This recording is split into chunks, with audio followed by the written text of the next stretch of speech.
...2016 was absolutely unreal and brought one of the most important words into my life. A word that defines the life I worked to build for myself. So where do I even start with 2016? So I think I have some explaining to do as to what the is going on. So I decided to come to the Parliament. We're leaving on a trip for I've never worn more layers. Not quite sure what happened there. I really do enjoy Montreal. Oh, it's always a great time. Yosemite. You guys want to introduce yourself to the vlog?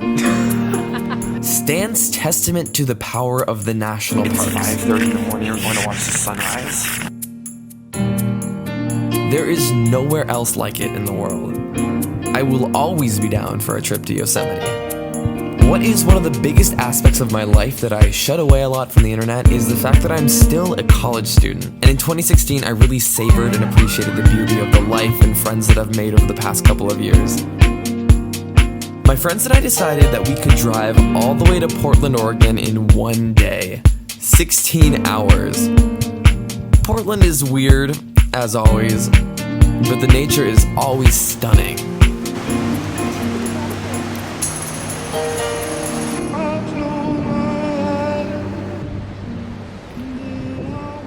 I spent more time exploring Los Angeles this year than in the past, and I grew to appreciate so much more of what it has to offer. When you're holding me, I say this every year, but the Grand Canyon will always have a special place in my heart, and spending time there is nothing short of a privilege. till then, to give up is fine. I can't. Also in March, the wildest opportunity came to us when we found staggeringly inexpensive flights to the other side of the world. When I think of adventures, this one ranks very high on the list of sheer scale, and from how dramatically different the culture was.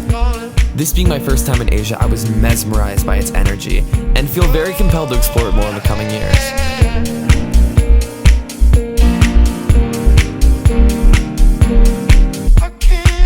Music festivals are always an epic experience, but when asked why I love Coachella, I am here to say the ambiance. There are few things more magical than the moment when the sun sets in the Coachella Valley. The rust-colored hills glowing in the setting sun. It's truly one of my favorite settings that I exclusively describe as magical. Here we have it, kids. Amazing Grace. The tent trailer. The narrative that captured my heart and soul the most in 2016 was that of my camper trailer, Grace. I bought her to use Memorial Day weekend as a trial run, which was so completely necessary before we took the next step and drove to Alaska. What I had deemed as the ultimate road trip was accomplished, and I absolutely cannot believe that we made it happen.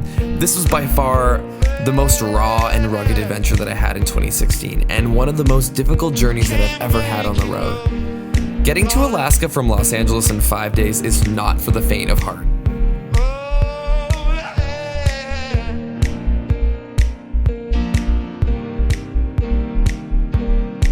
For the next month, I lived on the road, traveling up to the middle of the country through Wyoming, Montana, the Dakotas, and then traveling across the plains of Canada on the way back to the West Coast.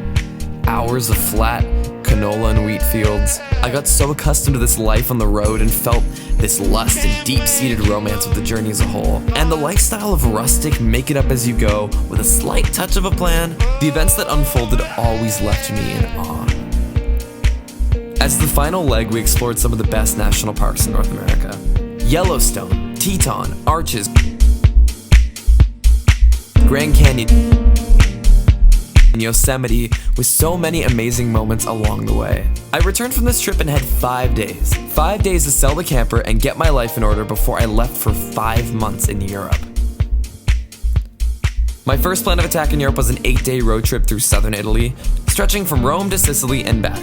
Highlights included Amalfi, Vesuvius, Sorrento, and so many other beautiful towns along the Mediterranean coastline.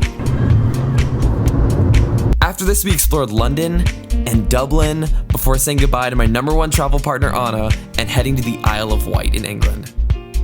Lens showed me the beautiful island and I booked an extremely last-minute solo trip to Croatia and had one of the most unbelievable weeks of my life, exploring from the north to the south, waterfall to city to island to sea.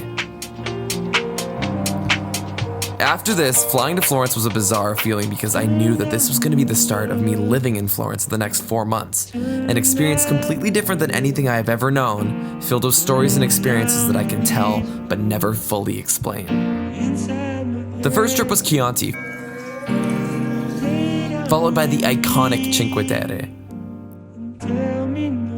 Siena, and spending time with family in Tuscany. The first real trip was Sardinia, for my new friend Kate's 21st birthday. Marseille, France, not what we were expecting, but simultaneously I was thriving. Because traveling isn't about going places that are exactly what you expect, or bursting at the seams with excitement. It's about the experience, an experience that will have the power to change your way of thinking. And these first 2 trips certainly did that. One of the wildest things about study abroad, apart from the constant traveling, was the fostering a sense of home in Florence, and the connection to the city that we all gained. I would go for these long runs through the hills of Tuscany and feel this unbelievable sense of life, and feel just so alive. There were periods of time that I was absolutely thriving, but it was not all glamour, travel, partying, and fun. I had an intense academic program that was beyond difficult to keep up with, difficult living situations and group dynamics that were definitely a learning experience. American students in Italy. This field trip we took to the Chianti was one of my favorite days abroad. Being able to have such a genuine day exploring the world of wine with an incredible professor and a man who was so passionate about his winemaking was so inspiring. The family-style Tuscan meal we all sat down to at the end of the day was nothing less than phenomenal. The iconic Leaning Tower of Pisa and a school trip from hell in the driving rain. A weekend trip to Rome landed us in Mass at the Vatican for 15 minutes before we even realized that the Pope was speaking. Unreal. A big absence from my life was driving, and after having lived in the car for 6 weeks, I was definitely having withdrawals. We rented a car for the weekend and set out heading north to the cities of Verona, Trento, and Merano in northern Italy. The next day we realized it was only 2 hours to Austria from Trento, so we made the drive. Thankfully, our program gave us a fall break, so we took the 2 days after fall break off and left for a 10-day trip. The first stop, Copenhagen. We took a day trip to Malmo, Sweden, which ended up being one of my favorite days abroad because of this utterly phenomenal experience we had. Next up was Berlin, where we met with my best friend Ian, partied until 6 in the morning, explored the historically rich city, and then took a 4-hour train to Prague.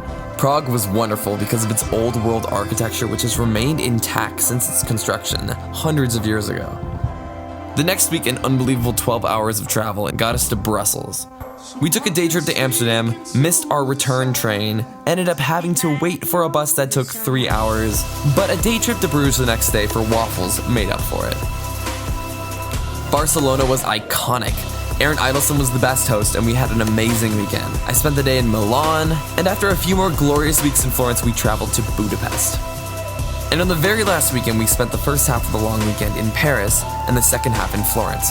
One of my friends from home came to visit, who spent the last week in Florence with me, and on December 16th, the program was officially over, and my friend Mahir and I traveled to Zermatt, Switzerland, a tiny town in the Alps where we would spend the next 5 days celebrating my 22nd birthday. One of the most iconic and phenomenal trips of 2016.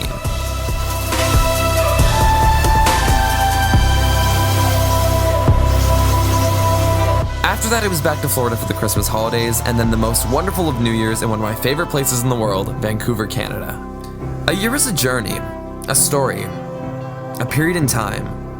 But now we're living in 2017, and the Cameron Phillips adventure film is beginning season 2, where we will vow to travel the world, be limitless in our experiences, and foster a sense of positivity, curiosity, and love around the world. A phenomenal life is a phenomenal adventure.